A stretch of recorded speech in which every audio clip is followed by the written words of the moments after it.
Ördek, yılan ve biraz da kunduz. Bunlar mükemmel hayvanı üretmek için gereken malzemeler. Ancak Profesör Donka yanlışlıkla karışımın içine bir malzeme daha ekledi.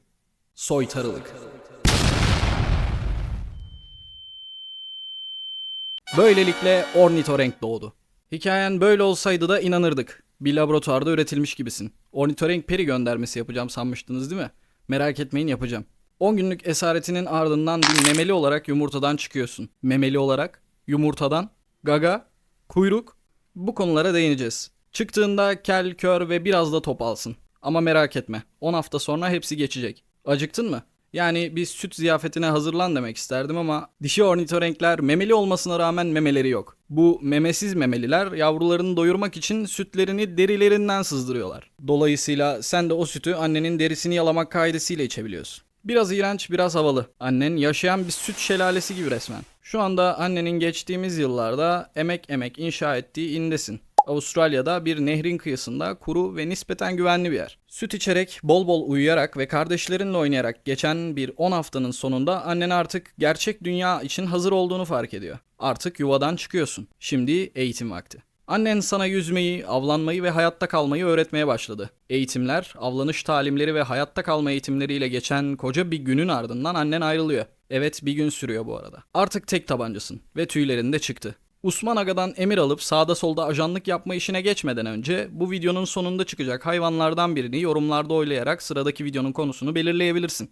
Şimdi gel sana neden bu kadar enteresan bir hayvan olduğundan bahsedeyim. Memeli bir hayvan olmana rağmen gagan var. Memeli bir hayvan olmana rağmen memen yok. Ve yine memeli bir hayvan olmana rağmen yumurtadan çıkıyorsun. Oğlum ben niye memeliler sınıfındayım lan o zaman diye düşünüyor olabilirsin. Sebebi şu ki bir memeli sayılabilmek için tüm kriterleri karşılıyorsun. Süt üretimi, 3 kemikli iç kulak yapısı, vücut sıcaklığını sabit tutabilme ve tüy taşımak. Kuşlarda da tüy var ama onun yapısı biraz farklı. Sendeki bildiğimiz kıl. Bu liste saya saya bitmeyecek gibi ama garipliklerine devam ediyoruz. Arka bacaklarında dikenler var. İnsan için ölümcül olmasa da epey acı verici bir zehir üretiyorlar. Hiç de fena olmayan bir savunma mekanizması. Dişlerin yok, gagan var. Avları nasıl yiyeceğiz? Şöyle ki yakaladığın avları yanaklarında saklıyorsun. Suyun dışına çıktığın zaman sağdan soldan ufak taşlar bulup onları da yanaklarına alıyorsun. Daha sonra bu taşları kullanarak avlarını çiğnemeye başlıyorsun. Yani diğer bir deyişle doğadan ödünç diş alıyorsun.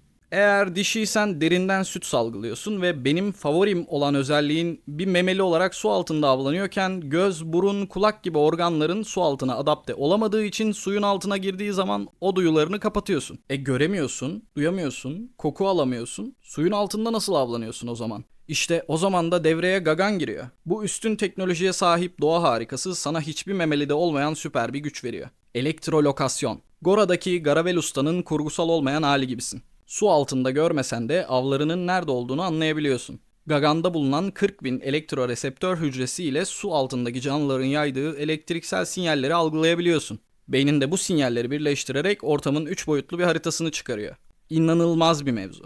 Şunlara bak, bir de komodo ejderine garip diyorduk. Neyse, hikayemize dönecek olursak artık tek başınasın. Tek kaldığında artık buraların pek de güvenli bir yer olmadığını fark ediyorsun. Annen varken bu mevzuya pek uyanmadın belki ama sen nehrin içindeyken büyük kuşlar, dışındayken de büyük yılanlar başına bela alıyor. Bu iki soytarı senin en büyük düşmanın diyebilirim. Dikkatli olmazsan ikisinden birinin akşam yemeği olursun. Günler yüzerek, avlanarak, yiyerek ve kaçarak geçiyor. Ve artık 6 aylık oldun. Şu sıralar karides, salyangoz, solucan, kurtçuk, su böceği, kısacası pek hareketli olmayan ve ayrıca yeşil olmayan her şeyi yiyorsun. Gerçek bir etçilsin ve bitkiyle falan işin yok. Ayrıca balıklarla da işin yok. Ya işin olur da olmasına da sana göre bir tık hızlı kalıyorlar. Geceleri aktifsin. Avlanırken gözlerini kullanmadığın için gece çıkmak daha avantajlı. Mevzu seni hem av göremesin hem de avcı göremesin. Gündüzleri ise uyuyup takılıyorsun. Geceleri de suyun altına girip avlanıyorsun. Şu sıralar günün tam 12 saatini suyun altında avlanarak geçiriyorsun. Suyun altında diyorum tabii ama her 2 dakikada bir suyun yüzeyine çıkıp nefes alıp geri dalıyorsun. Gide gele topladığın her av yanağında parti veriyor. Sen de sabah vakti olur olmaz dışarı çıkıp doğadan taş, diğer bir deyişle diş topluyorsun. Ve ziyafetini veriyorsun. Günlerin bu şekilde geçip giderken artık tam 1 yaşına geldin. Bir sabah uyandığında içinde tanımlayamadığın bir enerji olduğunu fark ediyorsun. Yine günlük rutinine başlıyorsun ama bugün bir farklı. Bir şey eksik. Nehir taraflarına çıkıyorsun. Dağ, taş gezip yürüyüş yaparken bir anda karşına bu Avustralya dilberi çıkıyor. Elin ayağına dolanıyor ve ne yapacağını bilemiyorsun. Gidip konuşmaya, kuyruk hareketlerinle şov yapmaya çalışıyorsun. Ama bir bakıyorsun ki etrafta çok fazla aday var. Dişi ornitorenkler yılda yalnızca bir kere çiftleştiğinden dolayı erkek ornitorenkler bu konuda biraz daha atılgan diyebilirim. Peki ne olacak şimdi? Birazdan sağlam bir kavga izleyeceğiz. Olacağı o. Ufak bir turnuvayla finale yükseldin. Son lavuk bayağı sağlam duruyor ama bu hanımefendi için değer. Saatlerce süren tokatlaşma ve diken savaşından sonra bir şekilde galip gelmeyi başardın. Kızın da güvenini kaptın tabii. Türün devamlılığı için gerekli işlemler uygulanıyor. Eğer dişiysen yumurtlama ve kuluçka işlemleri için bir in inşa etmeye başlıyorsun. Ama sen günlük rutinlerine geri döndün. Günlerden bir gün bir akşam vakti suyun altında inatçı bir karides fark ettin. Üzerine doğru gidiyorsun ama her seferinde senden sıyrılmayı başarıyor. Bu ufak soytarıyı yakalayıp yemek artık bir namus meselesine dönüştü. Sinirlendin ve sürekli olarak bu anonim evladına hamleler yapıyorsun. Derken bir anda nefesin tükeniyor. Nefes alman gerekiyor. Suyun yüzeyine çıkıyorsun. Rahat bir nefes alabilirsin. Derken gökte bir hareketlilik hissediyorsun. Kafanı kaldırdığında gelen şeyi görüyorsun. Devasa bir kartal sana doğru dalışa geçmiş. Hemen suyun altına girmeye çalışıyorsun ama sen tepki bile veremeden kartal seni kaptığı gibi uçmaya başlıyor. Çırpınışların faydasız, hayvan aşırı güçlü. Tam da sen buraya kadarmış diye düşünürken son kozunu oynuyorsun ve zehirli dikenini kartalın ayağına batırıyorsun. Hayvan o acıyla beraber seni bırakmak zorunda kalıyor. Suya geri düştün.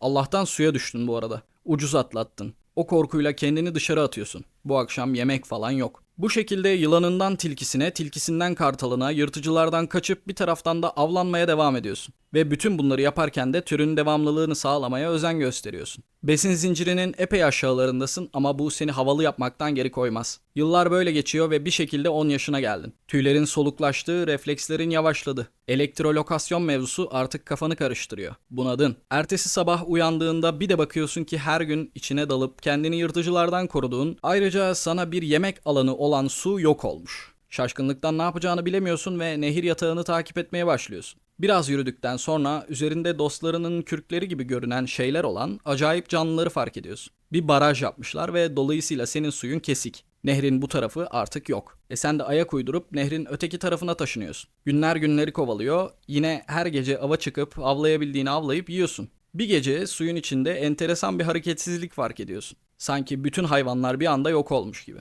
Dışarı çıkıp neler olduğunu anlamaya çalışıyorsun ama o da ne? Yıllardır tanıdığın, bildiğin su yemyeşil olmuş. Dönüp baktığında görüyorsun ki o acayip varlıklar suya varille bir şeyler döküyor. Ne olduğunu anlamıyorsun ama yine de vakit avlanma vaktidir. Geri suya girdiğinde hala bir hareketlilik fark edemiyorsun. Çabalıyorsun, deniyorsun ama denemelerin sonuçsuz kalıyor. Yılmıyorsun ve aranmaya devam ediyorsun. Derken birden kulaklarının çınladığını fark ediyorsun. Suyun yüzeyine çıktığında nefes alamadığını fark ediyorsun. O acayip varlıkların suya döktüğü enteresan şey ciğerlerine dolmuş resmen. Çırpınıyorsun, uğraşıyorsun ama nafile. Hayatın gözlerinin önünden akıp gidiyor. Kıyak bir hayat yaşamışsın ama buraya kadarmış. Kendine ait olduğun yere suyun sıcak topraklarına bırakıyorsun. Kullanır mıyız bilmiyorum ama burayı da söyleyeyim. Yapacak bir şey yok. Bazı insanlar kötüdür.